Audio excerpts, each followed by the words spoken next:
Bonjour à tous, bienvenue sur ce nouvel épisode de l'Hebdo des marchés. L'Hebdo des marchés est un podcast sponsorisé par eToro. Je suis comme toutes les 2 semaines en compagnie de Marc Toiti. Salut Marc. Salut Antoine, bonjour à toutes et à tous et ravi de vous retrouver évidemment avec eToro, avec un programme chargé aujourd'hui puisqu'on va parler bien sûr d'économie avec notamment la France qui plonge dans une récession dramatique, des faillites d'entreprises dramatiques également, le chômage qui flambe, on va en voir ça dans le détail, également la zone euro qui a révisé ses chiffres du PIB du premier trimestre à la baisse. On est à moins 0,2% de baisse du PIB dans la zone euro au premier trimestre 2026, donc ça veut dire comme le deuxième trimestre on a également une baisse certainement. Donc 2 trimestres consécutifs de baisse du PIB, ce qu'on appelle une récession. La zone euro également, donc qui plonge avec l'inflation également. Et on vient d'avoir la Banque centrale européenne, donc qui a augmenté les taux d'intérêt. Donc est-ce que ça va continuer ou pas? On va là aussi en parler. Troisième point, on va également parler de la croissance mondiale parce qu'on a les indicateurs avancés des directeurs d'achat pour le monde entier. Donc le monde résiste, ça c'est la bonne nouvelle, hein. Il y a quand même une résistance de la croissance mondiale. On verra qui résiste. Il y a une bonne surprise notamment sur la Chine, également sur l'Inde. Les États-Unis, ça résiste également, on va en parler, avec l'inflation qui continue d'augmenter aussi. Et puis ensuite, bien sûr, quatrième thème, les marchés boursiers avec Antoine, qui va nous parler bien sûr de la déconvenue, hein, on va dire la correction, notamment du Nasdaq, bien sûr, et puis l'introduction en bourse de SpaceX. Donc, voyez, un programme extrêmement chargé pour vous, exclusivement, donc pour vous permettre de mieux voir dans ce monde de plus en plus compliqué. Oui, effectivement, un programme très chargé qu'on va démarrer tout de suite d'ailleurs avec justement la France hein, qui continue entre déficit, récession, faillite. Eh oui, malheureusement, il y a quand même beaucoup de mauvaises nouvelles, encore une fois. Alors, la bonne nouvelle, entre guillemets, c'est que Mm. ça y est, les dirigeants français qui n'arrêtaient pas de faire le déni de réalité en disant, mais non, tout va bien dans le meilleur des mondes, il n'y a pas de récession, il n'y a pas de choc pétrolier, il n'y a pas de tout ça. Ça y est, ils commencent à reconnaître la vérité économique. Donc, vous voyez qu'on a bien fait de dire cette vérité pour vous, hein. Maintenant, ça y est, même le gouvernement le reconnaît. Donc, l'INSEE, la Banque de France ont reconnu effectivement que la récession était de retour en France. Et dernièrement, on a eu une note du Trésor qui a fuité, c'est une note confidentielle, donc, mais finalement, elle a réussi à être publiée, donc qui montre, elle a averti, hein, tout simplement, la direction du Trésor, qu'elle allait avoir un dérapage du déficit public et en 2026 et en 2027, on verra ça dans le détail. On a quand même des chiffres assez importants. Alors, on commence bien sûr avec ce premier chiffre, donc le PIB français. La France donc a révisé à la baisse, donc c'est sa croissance entre guillemets du premier trimestre. C'était à la base une stagnation. Maintenant, ça y est, c'est moins 0,1% de baisse du PIB sur ce graphique-là. Donc, c'est assez dramatique. On n'avait pas connu ça, bien sûr, depuis le Covid-19. Et après, il faut remonter aux années 2013-2014. Si on regarde maintenant le détail de ces chiffres, comment on a cette baisse du PIB, alors voilà. Ça, c'est quand même un tableau assez incroyable. Donc là, vous avez le détail, hein, comment on arrive à ces moins 0,1% de baisse du PIB. En fait, tous les postes ont baissé, tous sauf la consommation publique, évidemment, ça on a l'habitude. Donc on voit bien, consommation des ménages, vous voyez, moins 0,2%.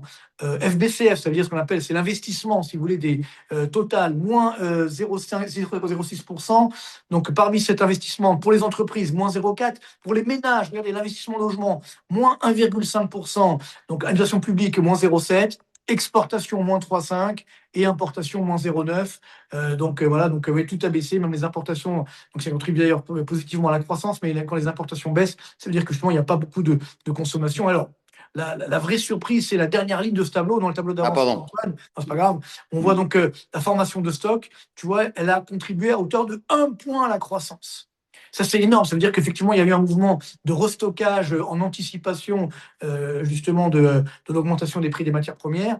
Mais si tu enlèves donc ces stocks, ça veut dire l'activité intrinsèque, tu as une baisse du PIB français de moins 1,1% au premier Mm. trimestre 2026. Moins 1,1%. Donc j'ai vérifié. Depuis 1950, tous les chiffres de l'INSEE, eh bien, on n'a jamais vu ça, une baisse du PIB hors stock de moins 1,1%. On n'a jamais vu ça, sauf à deux occasions exceptionnelles. C'était au deuxième trimestre 1968, tu vois, mai 68, j'étais Mm. même pas né, bien entendu, mais tu as dû en parler, hein, et dernièrement, le Covid, donc au premier trimestre 2020. En dehors de ces deux périodes, donc assez exceptionnelles, on n'a jamais eu une baisse trimestrielle de 1,1% du PIB hors stock. Donc, c'est même pour te montrer qu'il est en train de se passer quelque chose d'assez grave en France, malheureusement, à tel point que même le gouvernement est obligé de le reconnaître. Alors, autre chiffre qui vient de sortir de la Banque de France les faillites d'entreprise. Donc, slide suivant, donc on voit ces chiffres, on a dépassé les 70 000, tu vois, 70 229 précisément défaillances d'entreprise, donc 9,9% au-dessus du sommet d'avril 2015. Mais si on regarde les défaillances hors micro-entreprise, parce qu'évidemment, il y a beaucoup de création de micro-entreprises, mais hors micro-entreprise, regarde ce chiffre assez incroyable, on est au-dessus de 16,2%, donc au-dessus du sommet de septembre 2009, la récession de 2009, pour te montrer l'ampleur des dégâts. Et alors, il y a une nouveauté depuis 2 mois sur les défaillances, parce que ça fait longtemps que ça dure, on voit que cette courbe qui monte. Là, depuis 2 mois, il y a quelque chose d'assez dramatique en train de se produire, c'est que les défaillances d'entreprises concernent également les grandes entreprises et ce qu'on appelle les ETI, entreprises de taille intermédiaire, c'est-à-dire avec plus de 250 salariés. Regarde ce chiffre, c'est le graphique suivant. Voilà, on n'a jamais vu ça. 71 faillites d'ETI et de grandes entreprises sur 12 mois. Tu vois bien, c'est 24,6% au-dessus du sommet de novembre 2009, c'est-à-dire la récession de 2009.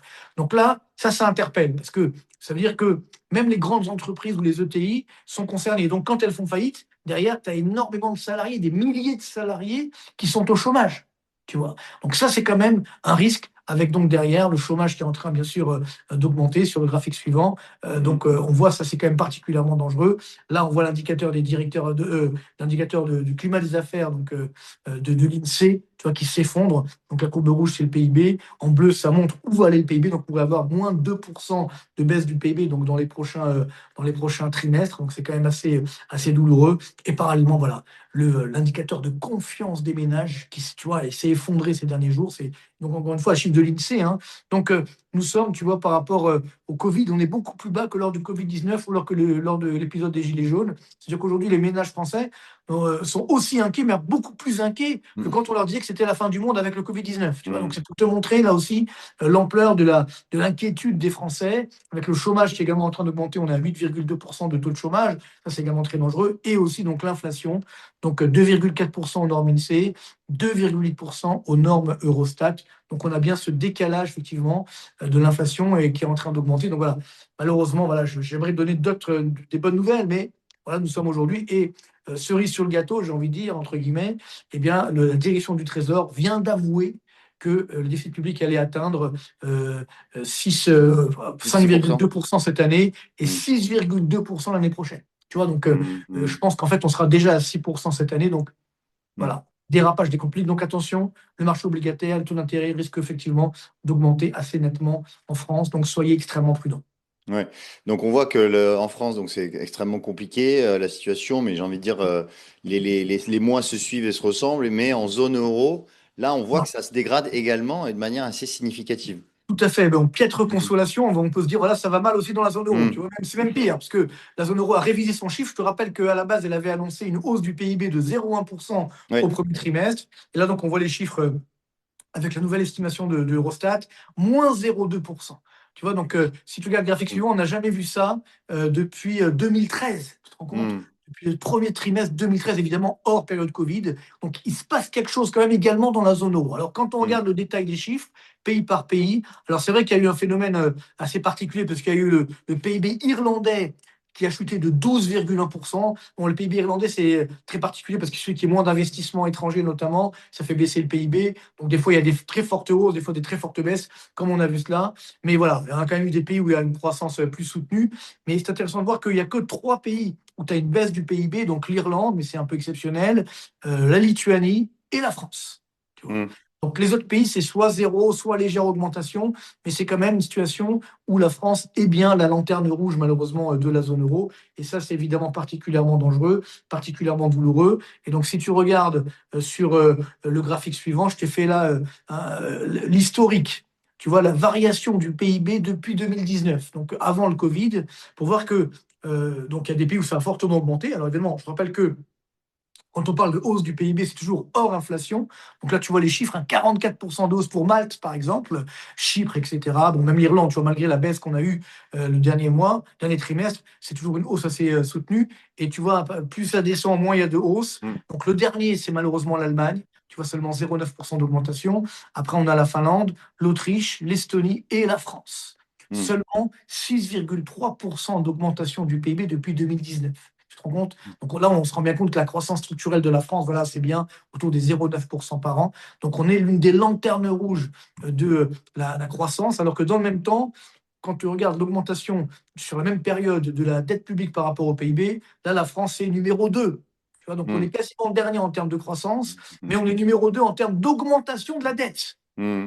C'est-à-dire que non seulement on a une croissance à crédit, donc elle est financée par la dette, mais en plus elle est mauvaise, cette croissance, qui veut dire que tu as un dérapage complet des comptes publics. Donc là, on vient de le voir, voilà, 23% pour la Finlande, 18%, 18 points de PIB, hein, c'est des points de PIB qu'on voit là, pour la France, donc numéro 2 de la zone euro. Alors je ne parle même pas des pays où évidemment le ratio baisse, et ça c'est évidemment très dangereux. Autre enjeu, ben, l'inflation, là aussi ça vient de sortir, donc pour la zone euro, tu vois 3,2% d'augmentation au mois de mai, donc sur un an, donc c'est l'inflation, le glissement annuel. Donc c'est un plus haut depuis septembre 2023. Donc ça commence là aussi à faire des ordres, avec une augmentation de plus de 26%, 26,2% précisément depuis janvier 2021. Donc, ça, c'est l'inflation auquel sont confrontés les particuliers européens. Alors, ça, c'est, encore une fois, on regarde tous les pays de la zone euro, et là, regarde bien, il n'y a plus un seul pays où tu as une inflation inférieure à 2%. On est partout au-dessus des 2%, Mm. voire partout autour des 3%, si tu veux, hein. Il n'y a que la France et l'Allemagne. Tu vois, donc là, on voit, il y a Malte, l'Allemagne à 2,7, la France à 2,8, donc chiffre harmonisé évidemment d'Eurostat. Et après, on voit qu'il y a des pays où ça commence déjà à déraper fortement, l'inflation. On est à plus de 4, voire plus de 5% d'inflation. Tu vois, donc là, ça va évidemment jouer sur l'activité, sur le pouvoir d'achat des ménages. Mm. Donc c'est aussi particulièrement dangereux. D'où d'ailleurs aujourd'hui la BCE qui a augmenté ses taux Mm. directeurs. Bon, c'est pas énorme, elle a augmenté de 35 points de base de taux RFI. C'est pas dramatique, hein, donc 25 points de base, par contre, on est parti de Mm. 2,15 à 2,40. Bon, c'est pas dramatique, si tu veux, mais bon, il y a quand même une augmentation qui est là. Alors, nouveauté également, on a sur l'inflation, le graphique suivant. Donc là, l'inflation, on comprend liée à l'augmentation des prix énergétiques, etc. Mais tu vois que ça, c'est la courbe bleue, donc l'inflation globale. Par contre, la courbe rouge, c'est ce qu'on appelle l'inflation sous-jacente, donc hors énergie et produits alimentaires. Tu vois que là aussi, ça commence à augmenter. On est à 2,5%. C'est pas dramatique, encore une fois, mais ça commence à augmenter. On a également les prix à la production qui augmentent fortement dans la zone euro. Donc, c'est l'indicateur avancé de l'inflation. Donc, c'est-à-dire que l'inflation va rester élevée. Donc, je vous ai mis ensuite mes prévisions d'inflation. Donc, on est conforté un peu dans nos prévisions sur les tableaux suivants. Donc, on voit pour la zone euro, d'abord pour la France. Donc là, c'est les niveaux qu'on est au mois de mai, hein, la première colonne. Et la deuxième colonne, c'est les niveaux au plus haut qu'on va atteindre d'ici la fin d'année 2026. Donc, tu vois, en gros, la France de 8, on va monter à 4. La zone euro, elle est à 3,2, on va monter à 4,2. Voilà, même l'Allemagne, etc. Donc, avec des pays, tu vois, par exemple, l'Espagne, on va monter à plus de 5% d'inflation. Bon, la Belgique, 5,2. Je vous ai mis la Suisse, bien sûr, on n'est pas dans la zone euro, ni même dans l'Union européenne, comme vous le savez, mais sur une inflation limitée. Donc là, on a maintenant les États-Unis. On vient d'avoir les chiffres hier, donc 4,2% d'inflation. On va monter à 4,8, voire 5% d'inflation. On vient d'avoir tout à l'heure, là, à l'instant, les prix à la production. On est à plus de Mm. 6% d'inflation, donc ça commence à faire beaucoup, hein, tu vois. Donc là, Mm. on voit qu'il y a cette tension, elle est généralisée, même en Chine, où ça reste limité, mais ça va passer au-dessus des 2%. Là, on a également l'Inde à 5%, le Canada à 4%. Donc, il y a bien ce phénomène de stagflation, ça veut dire stagnation économique, voire récession en France dans la zone euro, et inflation élevée. Ouais, c'est assez impressionnant et assez inquiétant d'ailleurs pour la suite, hein, concernant l'inflation. Alors, ce qu'on pourrait dire, si on peut trouver quelque chose de positif là-dedans, c'est qu'en France, au moins, on est quand même l'inflation une des plus basses de la zone euro, je Oui, dirais. c'est vrai, c'est vrai. Mais C'est déjà ça. forcément, Oui, comme on n'a pas mais beaucoup de demandes, forcément, ça joue. C'est ça aussi le problème. oui, C'est-à-dire ouais, c'est on a une ça. inflation qui est faible à cause Oui. justement de la faiblesse de la demande, malheureusement. Mais Ouais. bon, j'ai une autre bonne nouvelle pour toi quand même. On va Ouais. dire une vraie bonne nouvelle cette Mm. fois-ci. Mm. C'est sur les slides suivants, Ouais. avec la croissance mondiale qui finalement, elle résiste. On est Mm. donc les indicateurs des directeurs d'achat, donc les fameux PMI, donc composite, ça veut dire tous Mm. secteurs confondus. Donc là, on le voit ici. Donc tu vois, ça résiste, on se maintient à 51,8.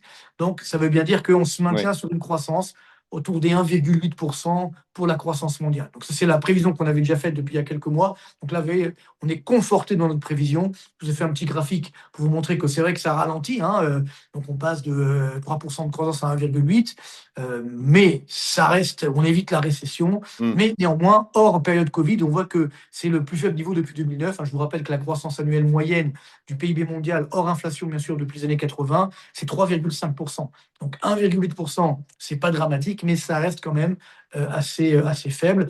Après, on va rapidement un petit voyage planétaire, voir où est-ce que ça résiste le mieux. Pour l'instant, c'est toujours en Inde, toujours une croissance soutenue en Inde, Singapour également, et puis la Chine qui finalement résiste. C'est vrai que malgré le ralentissement du commerce mondial, la Chine arrive à tirer son épingle du jeu. Tu vois l'indicateur donc à Mm. 54, donc on est largement au-dessus de la barre des 50. Ensuite, Arabie Saoudite, Émirats Arabes Unis, l'Irlande, tu vois, donc ça, c'est en contradiction avec les chiffres qu'on a tout à l'heure, donc ça montre bien que ça va redémarrer. Après, on a eu de plus en plus de, si on voit sur la Chine, on avait eu un petit ralentissement de l'excédent commercial chinois, et puis là, hop, ça repart à la hausse. Regarde ce chiffre, 105,4 milliards de dollars d'excédent de la balance commerciale chinoise au mois de mai. Et Mm. donc, ça veut dire 1176,6 milliards de dollars sur 12 mois. Donc, on voit bien sur ce graphique que la Chine, malgré tout, reste une des gagnantes de cette crise. Alors, ce qui est intéressant de voir, c'est qu'elle fait de moins en moins avoir d'excédents avec les États-Unis, même ses exportations baissent vis-à-vis des États-Unis. Par contre, elle fait de plus en plus d'excédents vis-à-vis de l'Europe.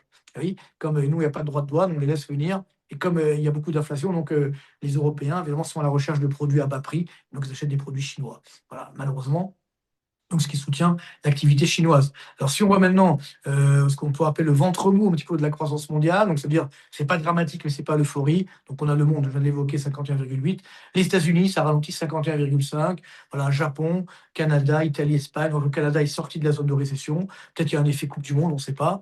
Mais toujours est-il Mm. que bon, ça résiste, mais c'est quand même une croissance assez faible.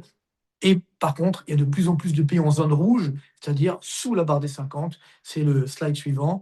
Donc là, on voit donc le Royaume-Uni qui est repassé sous la barre des 50. Le Royaume-Uni, il y a également une crise politique et sociétale qui est en train de se jouer, donc c'est dangereux. Afrique du Sud, Brésil, Russie, Allemagne, Australie, zone euro et malheureusement, Mm. comme d'habitude, et c'est la deuxième fois, en tout cas de façon consécutive, hein, qu'on voit ça, le mois dernier et également au mois de mai, donc la France, lanterne rouge de l'économie mondiale en termes d'activité des directeurs d'achat. Donc ça, évidemment, c'est triste et ça fait mal. Donc je vous ai mis pour terminer mes prévisions donc, que j'ai dû malheureusement réviser un petit peu à la baisse pour la zone euro et la France.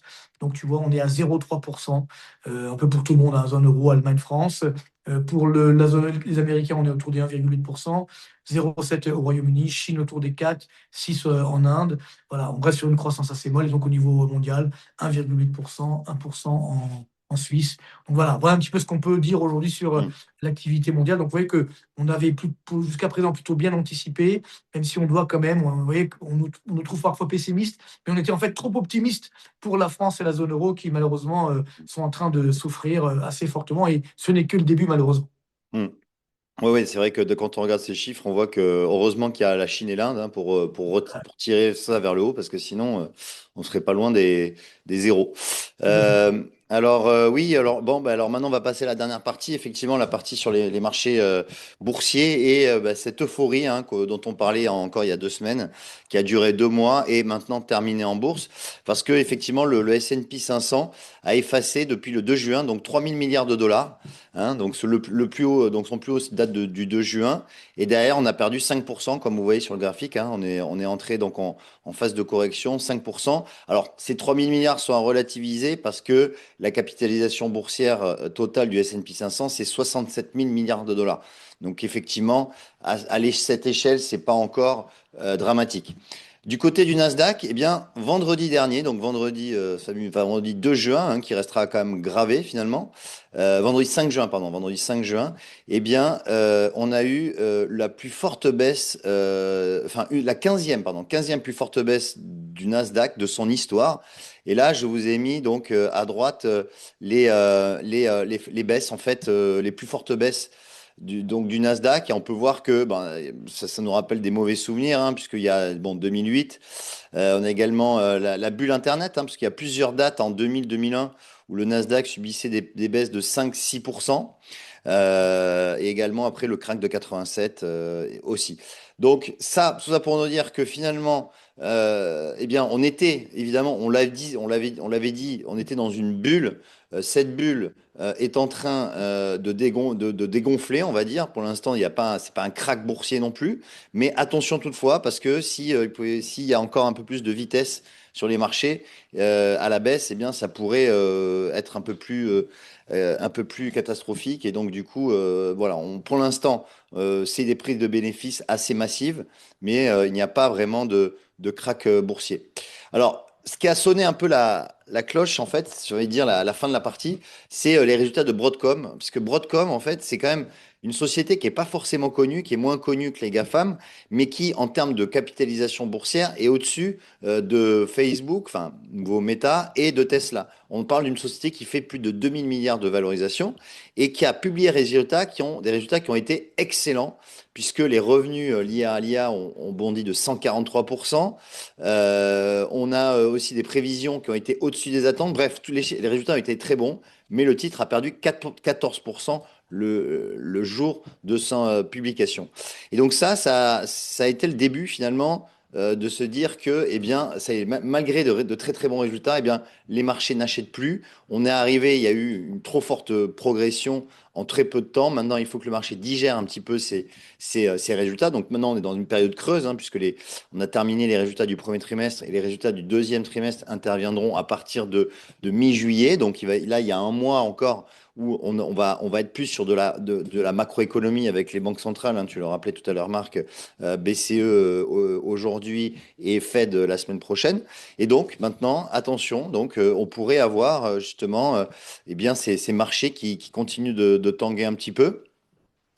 Et pour terminer, je vous ai mis.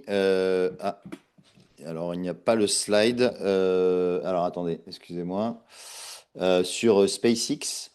SpaceX qui, justement, va publier C'est ses normal, résultats. il est parti dans l'espace, le Il est graphique, c'est parti, normal. voilà, c'est ça. En fait, alors, hop, je vais le mettre là. Euh, Voilà.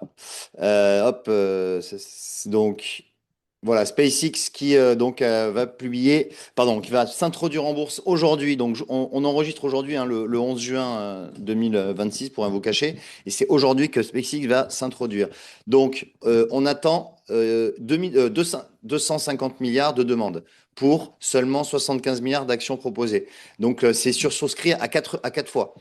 La valorisation va être à peu près à 2000 milliards. Et donc, SpaceX va directement intégrer le top 10 des plus fortes capitalisations mondiales, ce qui n'est jamais arrivé dans l'histoire, évidemment. Alors, qu'est-ce qui recherchent les investisseurs? Bah, c'est Elon Musk, évidemment.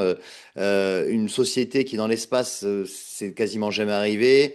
Mais il n'y a pas que ça. Il y a aussi Starlink, hein, qui est un peu la vache à lait du groupe. L'intelligence artificielle avec Grok, etc., etc. Et donc, les investisseurs en particulier sont un petit peu aveuglés justement par cette introduction qui promet, en tout cas dans les premiers échanges, une forte hausse, hein, puisque là, je regardais tout à l'heure, on attendait une introduction en bourse à 135 euros, pardon, 135 dollars l'action, et le prix là est à 165 dollars. Donc on voit déjà que l'action progresse assez fortement. Mais comme à chaque fois, attention, parce que eh bien, lorsqu'on a des introductions en bourse dans des sociétés tech, on a souvent une hype, comme on dit. Au départ, les investisseurs achètent massivement, et puis derrière, on a le retour de bâton ou le soufflet, vous l'appelez comme vous voulez, qui retombe. Et derrière, ça perd 30-40%. Donc attention toutefois, si vous êtes investi dans cette IPO, attention quand même voilà, à la volatilité qui va être extrêmement forte sur les premiers échanges de SpaceX. Oui, tout à fait. Donc, on voit bien que la volatilité, on vous l'a toujours dit, hein, qu'elle est restée forte cette année. Donc, elle est bien là, elle est bien forte. Donc, voilà, on alterne des phases de forte hausse, forte baisse. Bien sûr, il y a toujours le climat géopolitique qui joue. Donc là, on ne sait pas trop ce qui va se passer. Alors, c'était amusant de voir la semaine dernière Donald Trump parce qu'il nous a dit justement, bah, je ne comprends pas pourquoi la bourse baisse, le marché du travail va bien. C'est Mm. assez amusant de l'entendre dire ça. Et il a envoyé un message parce qu'en fait, bah oui, si ça va, l'économie américaine va bien, donc ça veut dire que ben, la Réserve fédérale pourrait être amenée finalement, pas tout de suite bien sûr, mais à remonter les taux d'intérêt d'ici l'année prochaine. Donc, et ça évidemment les marchés n'aiment pas. Bon, maintenant c'est vrai qu'il faut raison garder. Et donc là aussi, n'oubliez pas hein, le couple rendement-risque. Donc s'il y a un rendement élevé, ça veut dire qu'il y a un risque élevé. Donc SpaceX, évidemment, il y a un risque élevé. Donc on peut justifier le rendement. Ce qui compte, c'est ensuite les profits qui vont être là. Puis bon, c'est aussi le rêve américain. Hein. C'est ce que nous, malheureusement, on a perdu. On rêve plus malheureusement Mm. en France, ou on cauchemarde plutôt. Donc là, il y a toujours ce rêve qui est là, donc tant mieux Mm. pour eux. Sauf que quand on est confronté à la réalité, volatilité, s'il n'y a pas de profit, évidemment, les marchés Hmm. finiront par baisser. Donc voilà, il faut être prudent. Je pense qu'on aura encore une phase de forte volatilité. Donc Hmm. soyons quand même prudents, mais les actions restent évidemment un investissement de long terme. Voilà. Non, c'est ça, ça reste du long terme, mais lorsqu'on voit qu'il y a des méga IPO comme ça, souvent, on est un peu en fin de cycle. Donc attention, toutefois. Et puis la volatilité, on en parle à chaque fois, c'est vraiment assez important en ce moment, donc attention. Bon, merci Marc pour Merci cet à toi, éclair. bonne Et continuation. Puis bon, on se voit très voilà, très bientôt. On se revoit dans 15 jours ou plus tard pour évidemment voilà. voir un petit peu ce qu'il en est. Et donc n'hésitez pas à poser des questions. Si vous avez des questions, on répondra à vos questions donc, en Hmm. fonction bien sûr d'actualité. Donc Oui, voilà, portez-vous bien et puis voilà, il faut garder l'espoir, garder le rêve. merci à tous et à dans 2 semaines. Allez. Salut.